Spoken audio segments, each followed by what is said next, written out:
یک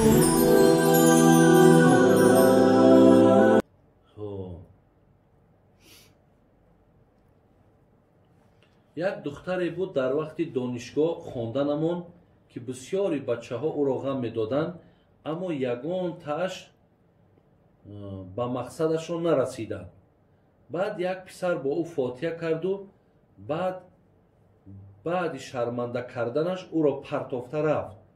حاضر دختر حامله دار. اگر شما از ریختن موی سر یا اینکه از بریشی، از لاغری، بی‌اشتیایی بودن، از وزن نالازمه، پروستات، درد دل، درد گرده، درد معده و یا اینکه خونو گرفتگی روده ها اذیت میکشید، پس با این رقم های در روی اکران بوده زنگ زنید.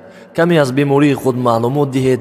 داروی های گیاهی لازمه را به شما شرکت شفافرما توصیه میدهد. بسم الله الرحمن الرحیم.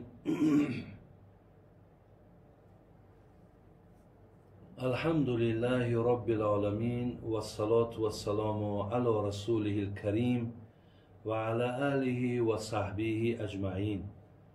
الله مهربان دعا میکنم که خداوند میل های شما را، محبت های شما را با بسوی دینش زیاد بگرداند. و از خدای مهربان خواهان او هستم که خداوند بیماری ها را شفای کامل دهد. مهاجرها و مسافرهایی که از این ملک ما هستند، خدا همگی تان کاراتون در برار و برکت دهد. سختی ها و مشکلات هاتون با فضل کرمش دور گرداند. و امروز که بسیاری شما سعی و تلاش دارین که خاندان تان بیاین، به وطن تان بیاین، خدای مهربان این ساعت ها و این روزها را هم برای شما آسان گردانم. و اینم که سببش این دردی بگیم بیماری عالمگیر شده است، خدای مهربان این درد هم از بالای جمیع عالم، از جمیع مردم خدای مهربان دور بگردانم. و خدای مهربان دعا میکنیم که خداوند در این ملک ما، در این دیار ما همیشه خوشی ها و همیشه خوبی ها را بردوام نگه دارد. و هر کسی که امروز نیتی نیک دارد، گمانی نیک دارد، همیشه گویم قدمی نیک دارد، خداوند خیر دنیا و آخرت نصیبش بگرداند. همه گذشتگان ما را خدا رحمت و مغفرت کند و الله مهربان تمنیات و مقصودهای نیک مانا با فضل کرمت حاصل بگردانی. برادران عزیز و گرامی، یک چند سوال هایی هست که میخواهم جوابش را با سمع شما رسانم. الحال انشاءالله شروع میکنیم. سوال اولی که بر من آمده است، گفتن در ارمیای روسیه نمازخوانی میمانند، در آنجا کار کردن جایز است؟ چون که بسیاری ها میگویند که حرام است.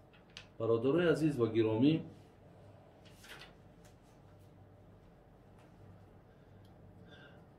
سوال دادن که یعنی در گویم همون ارمیای روسیه، یه ارمیای روسیه برادرای در همه کشورهای دنیا هست، در خود روسیه، در خود تاجیکستان، یعنی در بسیاری از دولت‌های روی عالم، در خود قرقیزستان، ازبکستان، همه جا این ارمیای بگیم روسیه که یک دولتی بسیار ابرقدرت است، بسیار دولتی بزرگ است، گویم امروز هیچ کمی از دیگر دولت‌هایی که مثل امریکا و مثل دیگر دولت‌ها هست هم کمی ندارد. یعنی در هر جا اینها بخشون پایگاه ها میسازند برای حفظ خودشان، برای حفظ مملکت خودشان. پس در هر ملک همون نماینده های هر یک شهری که هست رفته در همون پولکا بگیم یا در همون پایگاه بگیم همراه همون عروس ها خدمت میکنن، جا معاش میگیرن. البته برادر عزیز یگان زیان ندارد. بسیاری از همین تاجیکای ما در داخل همین پایگاه هایی که در همین جا دارن میبینی رانندگی میکنن، میبینی که مقصد در همون آشخانه ها کار میکنند، یا کدامش مثال بگیم که همون یک گفتی اصطلاح امروزه کنترکت بستگیان، شرطنامه کردگیان. برای همین یگان زیان و ضرری ندارد این کار کردن. و بسیاری از برادرای ما هم مثال میگن انا ما در روسیه هستیم، مقصد در صف ارمیش هستیم.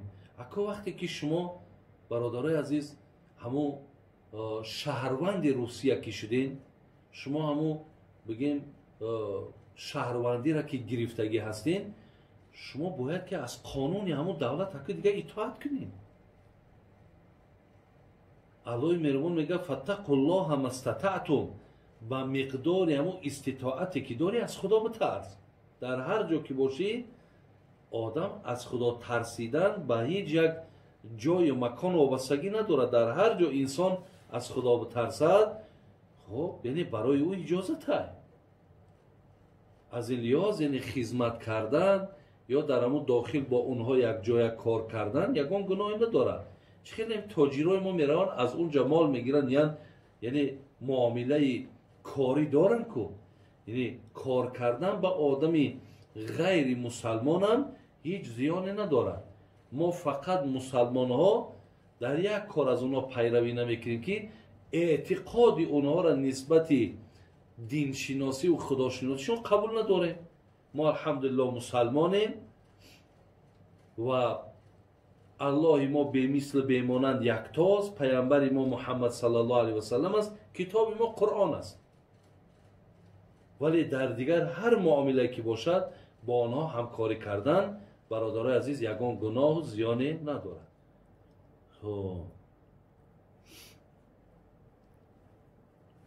یک دختری بود در وقت دانشگاه خواندنمون که بسیاری بچه ها او را غم میدادند، اما یگان تاش به مقصدشون نرسیدن. بعد یک پسر با او فاتحه کرد و بعد شرمنده کردنش او را پرتافته رفت. حاضر دختر حامله دار من باشم، با یک دختر خویشمان در فاتحه هستم.